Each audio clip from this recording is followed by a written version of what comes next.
50 కోట్ల రూపాయలు మామూలుగా జగన్ రెడ్డి గారు ఆ రోజు 4 సంవత్సరాల కిందట ముందు డబ్బు కట్టిన తర్వాతనే నీళ్లు నింపాలి. కానీ ఆయన నీళ్లు నింపి మీ బిడ్డను క్షమించండి అని ఒకే మాట చెప్పి వాళ్ళ గొంతుకు వచ్చినాడు అధ్యక్ష. ఈయన స్వయంగా వచ్చి కూడా ఇదో ఇస్తాం అదో ఇస్తామని ఒక సామెత ఉంది సార్, అప్పు రేపు అని. ఆ పరిస్థితి ఉంది. ఇరిగేషన్ పూర్తి చేసేదానికోసము, కుప్పానికి మంచినీళ్ళు తీసుకుపోయేదానికోసం, హంద్రీనేవాకు వాటర్ తీసుకుపోయేదానికోసం, మా గాలేరు నగరి కోసం, మా మైలవరం కోసం, కడప జిల్లాలో దాదాపు 400 చెరువులు ఉంటే ఇప్పటికే 172 చెరువులు గ్రావిటీ ద్వారా మొన్న పడిన వానల ద్వారా కానీ ఈ యొక్క నీళ్లు శ్రీశైలం నీళ్లు రావడం ద్వారా అని నింపినాం అధ్యక్ష. ప్లస్గా 228 చెరువులకు నింపడానికి ఒక 40-50 కోట్ల రూపాయలు డబ్బులు అవసరం. అదే కాకుండా గాలేరు నగర్కి దీంట్లో క్లుప్తంగా చూపించారు. గాలేరు నగరి 108 కిలోమీటర్లు, వాటిని పూర్తి చేయాల్సిన అవసరం ఉంది. దాంట్లో ఏ బేస్ అనేది చూపను కూడా చూపలేదు అధ్యక్ష.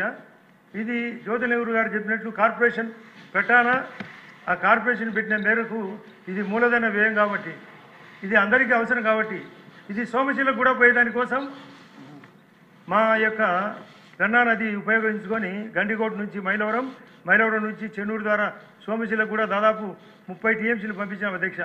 మా కుందు ద్వారా కూడా బ్యాలెన్స్ 50 టీఎంసీ పైగా సోమశిలకు, కండలేరు కూడా పంపడం జరిగింది అధ్యక్ష.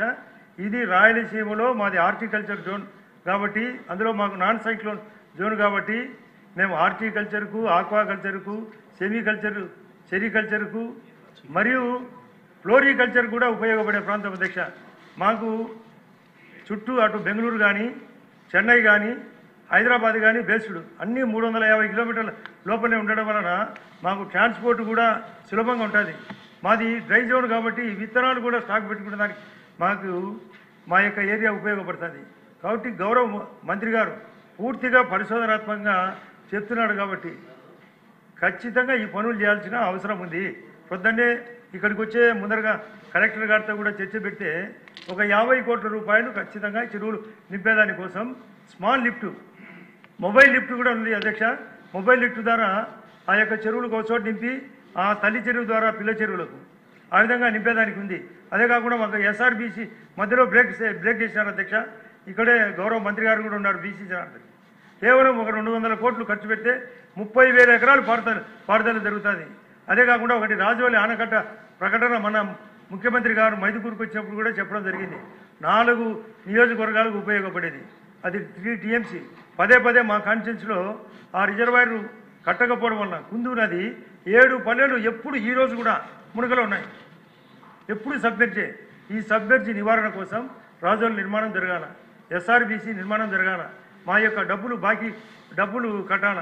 అదే కాకుండా అధ్యక్ష ఎంత బాధాకరం అంటే గండికోటలో వాళ్ళు ఏదైతే కాలనీ వాళ్ళు ఉన్నపరంగా బయటికి పోతే వాళ్ళు కట్టుకునే నిర్మాణాలు కూడా 40 కోట్ల రూపాయలు ఈ గవర్నమెంట్ వచ్చినా కూడా నేను క్వశ్చన్ అవర్లో అడిగినాను, 0 అవర్లో అడిగినా, 0 అవర్ యొక్క పరిస్థితి 0గా ఉంది. ఎప్పుడు ఇది నివారణ? స్వయంగా ముఖ్యమంత్రి గారికి విన్నపం మా జమ్మలోడికి వచ్చినప్పుడు మా వాళ్ళందరూ అడిగినారు, ఇస్తామంటున్నారు, ఇవ్వలే. కాబట్టి ఈ యొక్క ఇరిగేషన్ ఎంత ప్రాధాన్యత మూలధనం కాబట్టి అందులో మా యొక్క రాయలసీమకు, మా యొక్క శ్రీశైలానికి నీళ్ళ పక్కనుండే బనకచెర్లకు ముఖ్యమంత్రి గారి ఆలోచన కరెక్ట్ అధ్యక్ష. బనకచెర్ల ఫ్రమ్ పోలవరం నుంచి వయా గొల్లపల్లి ద్వారా మాకంటూ నీళ్లు తీసుకొని వస్తే గోదావరి నీళ్లు ప్లస్ కృష్ణా వాటరు మేము ఇప్పుడు చెప్పండి పనులు పూర్తయితే 100% కోస్తా కంటే మా యొక్క ప్రాంతం బహుళంగా ఇంక్లూడింగ్ నెల్లూరు, ప్రకాశం జిల్లా కూడా మా ద్వారా వాళ్ళకు కూడా సప్లై జరుగుతుంది.